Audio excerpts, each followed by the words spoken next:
Eu quero convidar você a abrir a sua Bíblia, ou mesmo ligá-la, na carta de Tiago, capítulo 1. Carta de Tiago, capítulo 1.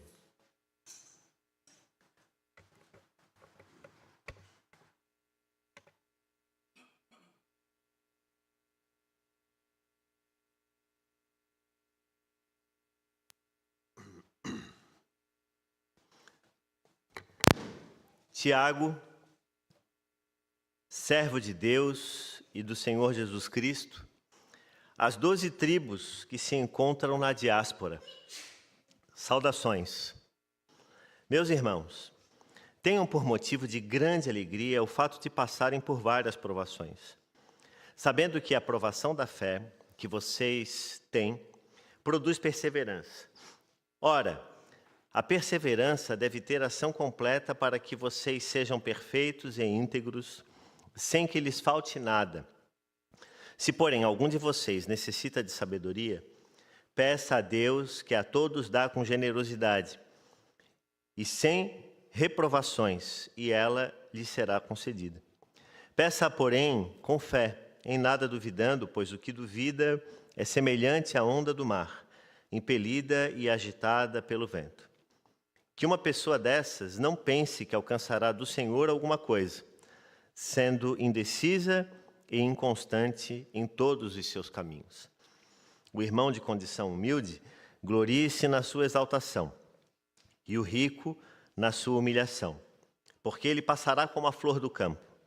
Porque o sol se levanta com seu calor ardente, e a planta seca, a sua flor cai, e a formosura do seu aspecto desaparece. Assim também o rico murchará em seus caminhos. Bem-aventurado é aquele que suporta com perseverança a provação, porque depois de ter sido aprovado, receberá a coroa da vida, a qual o Senhor prometeu aos que o amam. Ninguém, ao ser tentado, diga: sou tentado por Deus, porque Deus não pode ser tentado pelo mal, e Ele mesmo não tenta ninguém. Ao contrário, cada um é tentado pela sua própria cobiça, quando esta o atrai e seduz. Então a cobiça, depois de haver concebido, dá à luz o pecado. E o pecado, uma vez consumado, gera a morte. Não se enganem, meus amados irmãos. Toda boa dádiva e todo dom perfeito vem lá do alto, descendo do Pai das luzes, em quem não pode existir variação ou sombra de mudança. Pois, segundo o seu querer, Ele nos gerou pela palavra da verdade, para que fôssemos como que primícias das suas criaturas. Vocês sabem estas coisas, meus amados irmãos. Cada um esteja pronto para ouvir, mas seja tardio para falar e tardio para ficar irado, porque a ira humana não produz a justiça de Deus. Portanto, deixando de lado toda impureza e acúmulo de maldade, acolham com mansidão a palavra implantada em vocês, a qual é poderosa para salvá-los. Sejam praticantes da palavra e não somente ouvintes, enganando a vocês mesmos. Porque se alguém é ouvinte da palavra e não praticante, assemelha-se àquele que contempla o seu rosto natural num espelho.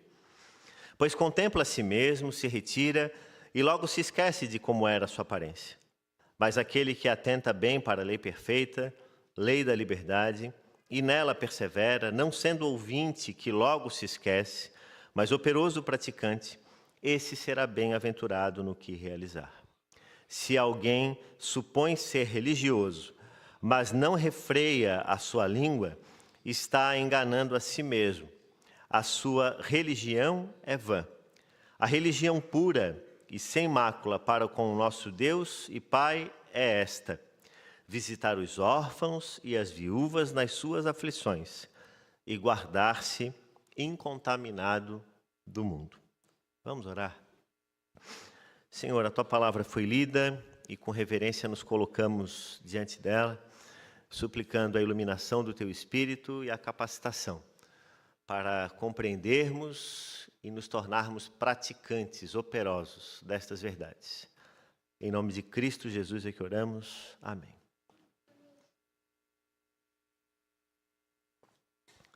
Meus irmãos, quando o apóstolo Tiago, ele escreveu essa carta, ele não estava endereçando ela a um auditório confortável. Ele não estava escrevendo essa carta para uma igreja que estava estabelecida em paz. Ele escreve e ele coloca isso já logo no início, para aqueles que estavam na dispersão, na diáspora. E eram homens e mulheres que estavam vivendo sob a tensão de duas cidadanias: a cidadania do reino de Deus e de um mundo hostil. O desejo de falarem daquilo que é a verdade do Evangelho da graça de Cristo, a novidade que eles estavam conhecendo e buscando torná-la prática no seu viver diário, mas, por outro lado, o mundo que hostilizava e rejeitava este mesmo Evangelho. Naquele tempo, a pressão sobre os discípulos de Jesus era a pressão física. Era a perseguição física, como acontece ainda em muitos países, mas bem menos do que acontecia nesse período. É verdade que ainda existem lugares no mundo onde a perseguição e, inclusive, a morte de cristãos ainda é uma realidade. Existe um ministério grandioso, o Portas Abertas, que traz sempre reflexões importantes sobre isso, dados estatísticos relevantes que mostram, inclusive, como em alguns lugares isso tem crescido. Mas se você fizer uma comparação com o tempo em que Tiago escreve essa carta para os dias de hoje, certamente as liberdades individuais, elas são muito maiores do que aquelas que existiam na época em que esse texto foi escrito. Mas hoje em dia existe um tipo de perseguição, sim. Existe um tipo de perseguição que é tácita, é silenciosa, e que às vezes não aparece da maneira como apareceu para a igreja da dispersão, que foi alvo da carta e do texto escrito por Tiago naquele tempo. Hoje em dia, a sociedade vive na pressão por uma chamada performance cultural. A ideia de que você tem que ser totalmente conectado ao tempo presente, nos seus valores, nos seus princípios, nas suas escolhas. E nós vemos com isso, inclusive, uma massificação de valores, de costumes, de pensamentos, que talvez para aqueles que já atingiram a meia-idade, ou que já estão mais maduros emocionalmente falando, isso ainda não seja algo tão assim gritante, como, por exemplo, é para as crianças, para os adolescentes e para os jovens. Esse apelo que é visual e que é silencioso, que tenta impor normas, culturas, como disse, e a satisfação plena dos desejos no nosso tempo. Nós vivemos num chamado exílio de aparências. E a superficialidade, sem dúvida alguma, como dizem alguns teólogos do nosso tempo, ela se tornou a maldição da nossa era. A superficialidade tornou-se a maldição na nossa era. Porque nós habitamos a era do perfil editado, da imagem melhorada, seja pela inteligência artificial ou sejam pelos filtros, onde nós escolhemos cuidadosamente o ângulo, o filtro e a frase que o mundo deve ser, de acordo com aquilo que se fazia ou que se deve fazer segundo as normas do tempo presente. Então, o perigo mortal, ele surge justamente quando a gente tenta, da mesma forma, editar o nosso relacionamento com Deus. Quando nós tentamos, da mesma forma que nós editamos redes sociais, as fotos que tiramos, porque vocês lembram, esse negócio de tirar foto e ver se ficou bom, isso é luxo do tempo presente. Quem é aqui um pouco mais antigo, se lembra que era assim, era a máquina, batia a foto e era o verdadeiro lança o pão sobre as águas e depois vai ver o que vai acontecer, né? Se saiu com careta, se saiu meio torto, se não apareceu, se ficou escondido atrás de alguém, era aquele momento. Mas hoje em dia você tira 4, 5 fotos e a gente percebe isso, por exemplo, nos encontros, nas reuniões. Então a gente vive nessa época em que tudo passou a ser editado, em que tudo passou a ser repensado. Para vocês terem uma ideia, existem até enfermidades que estão surgindo por conta dessa angústia de pessoas que, por exemplo, ficam tirando selfie, né? Existe hoje em dia, inclusive, uma doença relacionada às pessoas que tiram selfies demais. Pessoas que tiram até, às vezes, 200 fotos, 200 selfies por dia. Já pensou nisso? Já pensou o quanto isso pode ser prejudicial? Porque você está colocando em xeque a visão que você tem de si mesmo.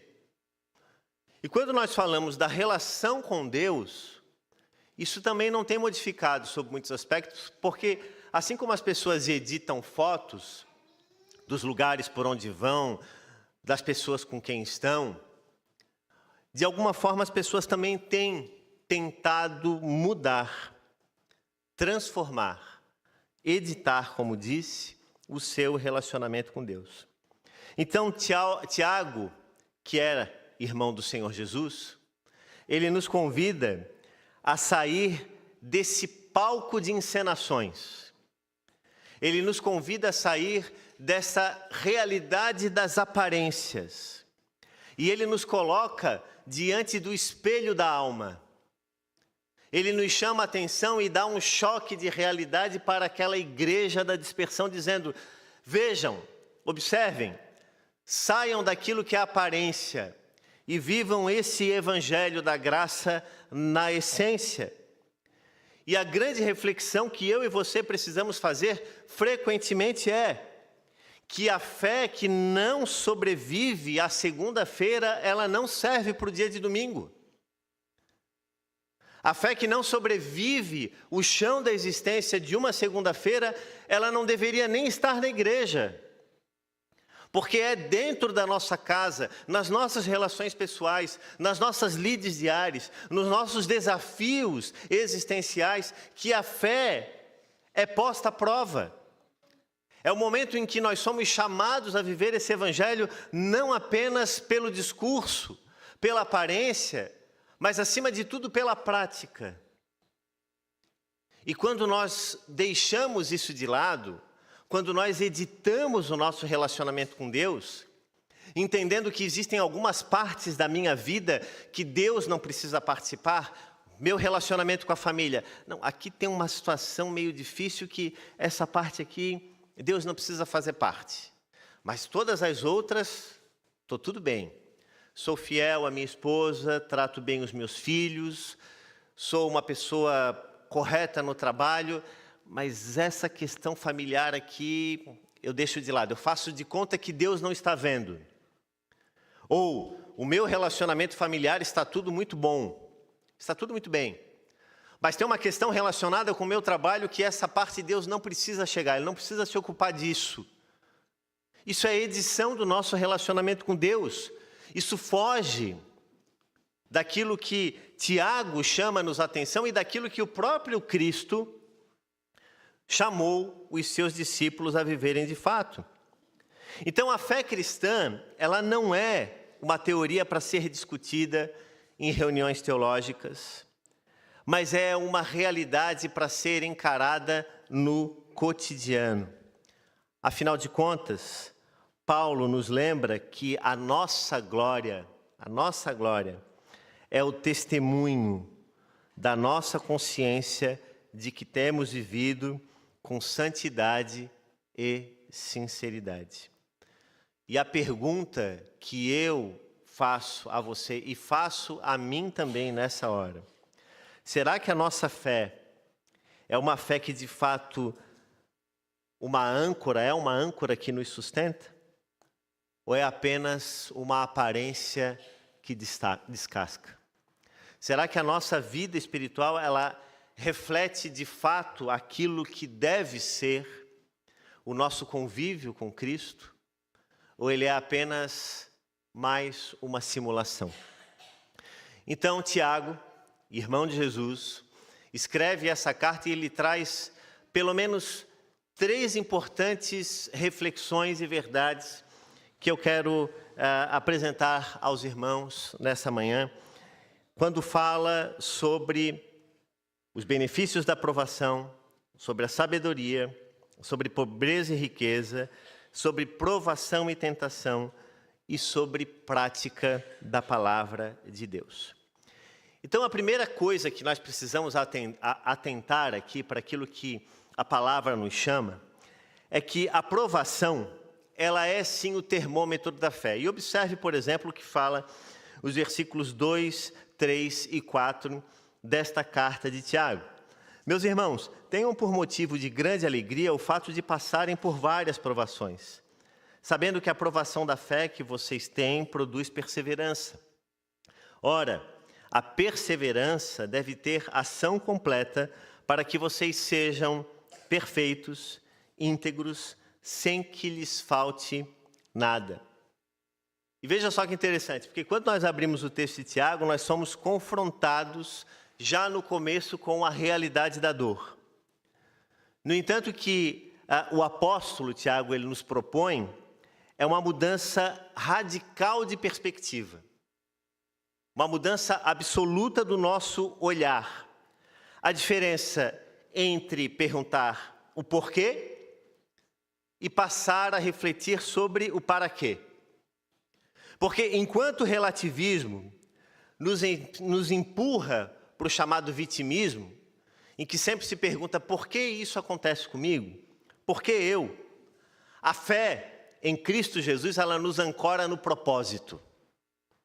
Ela desvia o nosso olhar do problema aparente e nos estabelece sobre aquilo que é sólido. E então nós não precisamos ficar perguntando, por que eu? Mas nós olhamos para Deus e dizemos, para que, Senhor? Deus abençoe, querida. Para que, Senhor? Para que, Senhor? Então a sabedoria mencionada aqui no versículo 5, que nós vamos ler agora, versículo 5, quando diz, se porém algum de vocês necessita de sabedoria, peça a Deus, que a todos dá com generosidade, sem reprovações, e ela lhe será concedida. Essa sabedoria que Tiago está falando não é um acúmulo de informações, não é isso. Porque hoje em dia, voltando a falar aqui sobre aparência e sobre aquilo que a gente vê nas redes sociais, a gente vê muita gente entendida de tudo. Eu tenho falado sobre isso frequentemente aqui do púlpito da igreja. É a época dos especialistas, em que todo mundo tem autoridade para falar sobre política, sobre medicina, sobre saúde, sobre esporte, sobre nutrição. Todo mundo tem opinião para tudo. Então, assim, você vive na era dos especialistas, do acúmulo de informações. E aqui é uma coisa interessante para nós percebermos que o que Tiago está falando aqui não é desse acúmulo de informações. Porque essa é uma visão distorcida da lei divina. Não é você conhecer muito da Bíblia. Conheço muito sobre aquilo que está escrito na Bíblia, mas a pergunta é, o quanto esse conhecimento que você tem da Bíblia tem sido traduzido em ações práticas no seu viver diário? Porque essa visão distorcida do Evangelho de Cristo é que tem gerado muito sofrimento. É essa visão distorcida que faz com que muitas vezes a gente sofra na nossa vida diária. Como eu falei anteriormente, porque a gente está sempre editando a nossa relação com Deus, escolhendo em qual parte da nossa vida Deus tem orientação, Deus tem palavra. Então, se eu estou em conflito com alguém, se eu estou com um problema em determinada situação, essa parte aqui Deus não entra. Mas, por outro lado, essa visão do conhecimento, porque muita gente às vezes conhece excessivamente sobre a palavra, mas conhece pouco sobre o que o Evangelho, sobre o que essa palavra, ela faz de fato na vida e no coração das pessoas. E aqui Tiago, então, faz uma relação com a provação. Porque ele diz o seguinte, a provação da fé que vocês têm produz perseverança. E é maravilhoso quando nós olhamos no texto bíblico original, porque Tiago ele é minucioso. E a grande maioria dos estudiosos bíblicos diz que a maneira como Tiago escreve essa epístola, ela é especial. Ela é extremamente cuidadosa. O uso da linguagem, a forma como é distribuída as temáticas. E Tiago usa uma expressão aqui, que é a expressão dokimo, para falar sobre provação. E essa palavra dokimo está relacionada ao metal que passa pela fornalha para ser purificado. E ele usa essa expressão, que era uma expressão comum usada na antiguidade, para dizer o seguinte: a fé, ela tem que passar pelo dokimo. Ela tem que passar pela experiência do fogo, do ser apurado, do ser refinado. Quando você coloca o ouro no estado natural, numa bacia para que ele seja derretido, porque o ouro, quando ele está em estado original, ele está cheio, incrustado de pedras, de impurezas, e ele é colocado no fogo. E quando o fogo aumenta e começa a derreter esse ouro, o que acontece com o ouro? O ouro ele se afasta daquilo que é impuro. Ele ocupa um lado enquanto a impureza fica do outro. Então, o que Tiago está dizendo para essa igreja da dispersão é isso. A provação que vocês passam, as lutas diárias que vocês passam, elas não têm como objetivo criar em vocês uma resignação. O objetivo não é dizer assim, eu já estou acostumado a sofrer e eu aceito o sofrimento como ele é e eu entendo que é isso, eu nasci para sofrer. De modo algum. O cristão não olha no sofrimento algo que ele tem que simplesmente aceitar e ficar silencioso. Mas ele se coloca diante de Deus, assim como Jó se colocou e diz, Senhor, tem um propósito para isso. Então me ensina, me mostra. Porque eu preciso aprender. Então, quando nós passamos por provações na nossa vida, e isso é uma visão até, como disse, por vezes distorcida das pessoas, não, você tem que aceitar o problema como é. Tudo bem, você pode até aceitar, mas assim, busque diante de Deus a refletir e a pensar do para que Deus está fazendo isso por você. Então, o objetivo é separar as impurezas daquilo que vai ser de fato aproveitado com você. É um refinamento. E como disse, não é uma resignação. E como nos lembra a primeira epístola de Pedro, capítulo 1, versículo 7, que a aprovação da nossa fé é muito mais preciosa do que o ouro que perece. Porque a fé é um elemento eterno. E o ouro é um elemento que um dia haverá de passar. Então, o sofrimento nas mãos de Deus, ele se torna, segundo o que a palavra nos ensina, um instrumento que depura o caráter e que produz uma outra expressão que Tiago usa aqui, que é o hipomené, que é uma perseverança inabalável. E aqui é interessante, porque a expressão que Tiago usa lá no texto original, ela tem dois significados. Hipomené. Hipo, que significa abaixo. Mené, permanecer. Que significa exatamente isso. Se colocar em sujeição a esse processo de dor, de sofrimento, de prova que muitas vezes eu e você vamos passar ao longo da nossa vida, mas como disse, não como pessoas resignadas que simplesmente se silenciam, mas de gente que olha para a palavra da verdade e que diz, Senhor, existe um propósito para isso e eu espero no Senhor que Tu me reveles o porquê, ou melhor, o para que eu estou passando por tudo isso. E o Salmo 66, versículo 10, nos traz uma reflexão importante do salmista quando ele diz: pois tu, ó Deus, nos provaste, tu nos refinaste, como se faz com a prata. Pois tu, ó Deus, nos provaste. Tu nos refinaste como se faz com a prata. E aqui Tiago ainda faz uma outra distinção interessante. Porque ele separa o que é tentação do que é provação. Ele diz que a tentação é algo que não vem de Deus.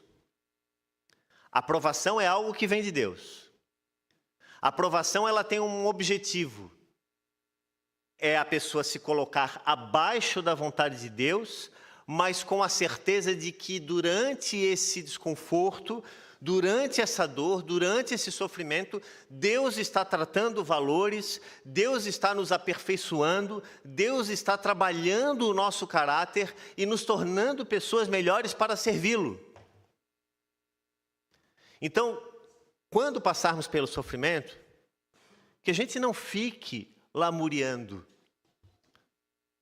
achando que só nós, ou o nosso problema é o grande problema da existência da humanidade. Mas estejamos cientes de que existe um propósito para isso. De que Deus não nos deixa sem resposta e vazios. Então, por isso que a provação, ela é sim um termômetro da fé.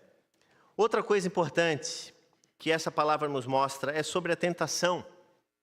E como disse, Tiago faz essa distinção entre provação e tentação, porque a tentação, ela na verdade é o teste de responsabilidade.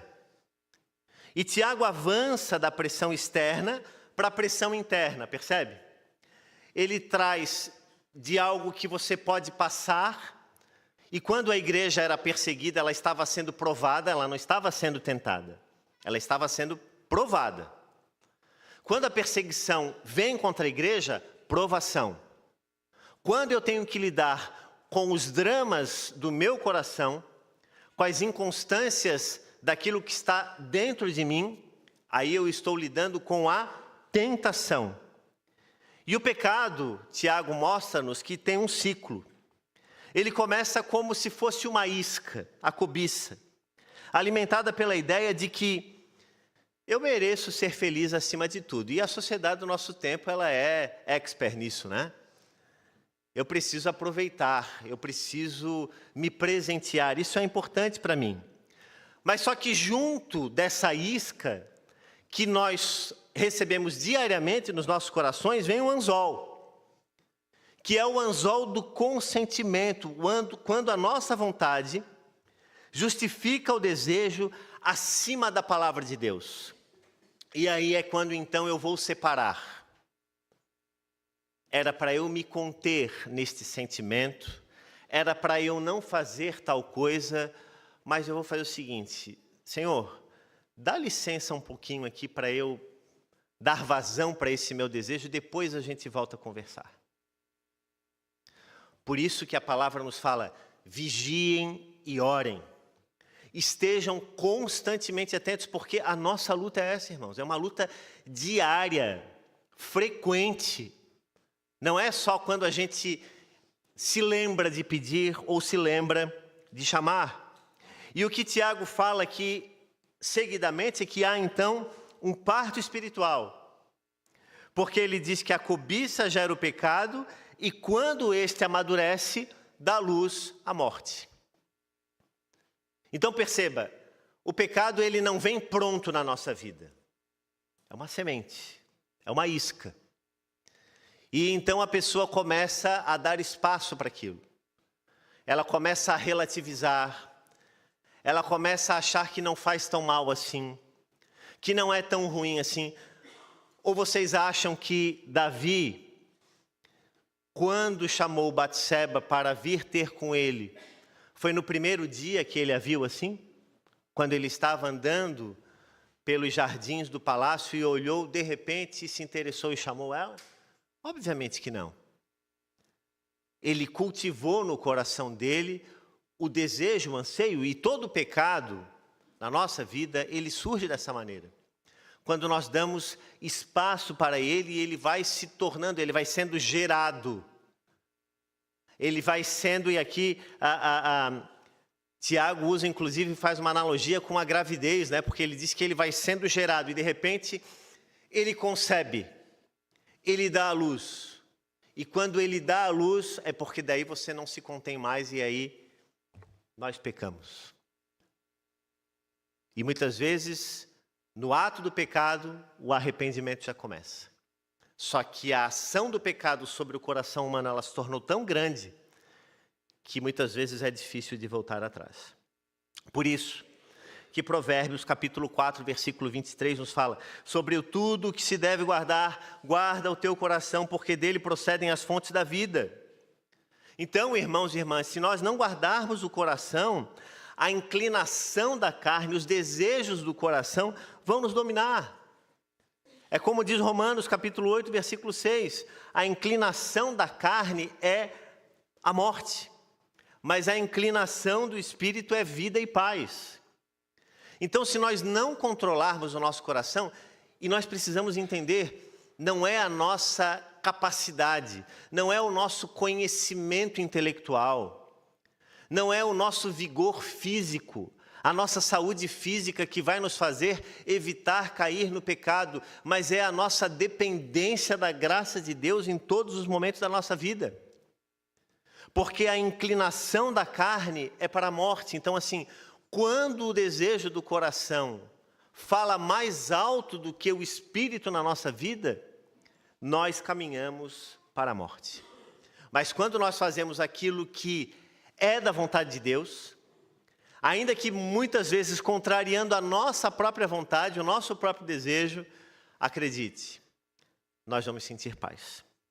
E em terceiro, em último lugar, o apóstolo Tiago nos fala sobre a prática, que é o espelho da alma, e isso tem tudo a ver com a nossa mesa em casa, com as nossas refeições, com o recôndito do nosso lar. A espiritualidade apresentada aqui por Tiago, ela chega, ela desembarca onde não existem máscaras. Por isso que a fé verdadeira em tempo de aparência, ela é essencial. Ela desembarca na nossa casa, na nossa vida comunitária. A verdadeira fé, ela combate o individualismo, ela busca, ela trabalha com uma convivência real. Nessa última semana, a nossa filha mais velha, obviamente, Ana Luísa, chegou da escola e eu vi que ela estava conversando com a Renata, dizendo que estava muito incomodada porque um colega de turma tinha mandado ela calar a boca. E aí eu cheguei perto dela e disse assim: tá, mas filha, isso nunca aconteceu com teus outros amigos? Aí ela olhou para mim e disse assim: não, pai, isso já aconteceu, mas assim, não do jeito como ele mandou. Ele foi agressivo. Ele mandou calar a boca de um jeito que me deixou chateada, que me agrediu. E aí começamos a conversar sobre isso e sobre outras circunstâncias relacionadas a esse colega, de conflitos, de agressão com outros amigos na sala de aula. E a conclusão que a gente chegou, conversando com ela, como família, é de que aquela criança, ela estava apenas replicando aquilo que ela recebe, o que ela recebia no cotidiano, em casa. Então, os nossos filhos, o nosso lar, ele é o reflexo daquilo que a gente escolhe servir. Assim como o alimento que nós colocamos à mesa vai refletir na nossa saúde física, aquilo que nós damos espaço em relação à saúde e alimento do nosso espírito vai ser refletido nos relacionamentos. Então, quando os nossos filhos, quando nós estamos firmados no amor de Deus, é que aí então nós vamos testemunhar a graça de Deus. Então, Tiago adverte sobre esse auto-engano do auditório, quando ele diz que ouvir a Bíblia não é praticar apenas na aparência, mas é como olhar-se no espelho. é como olhar-se no espelho. Versículo 22. Sejam praticantes da palavra e não somente ouvintes, enganando a vocês mesmos. Porque se alguém é ouvinte da palavra e não praticante, assemelha-se àquele que contempla o seu rosto natural num espelho. Pois contempla a si mesmo, se retira e logo esquece de como era a sua aparência. O que Tiago está dizendo é o seguinte: quem ouve a palavra e que não pratica essa palavra é como eu e você quando nos colocamos na frente do espelho.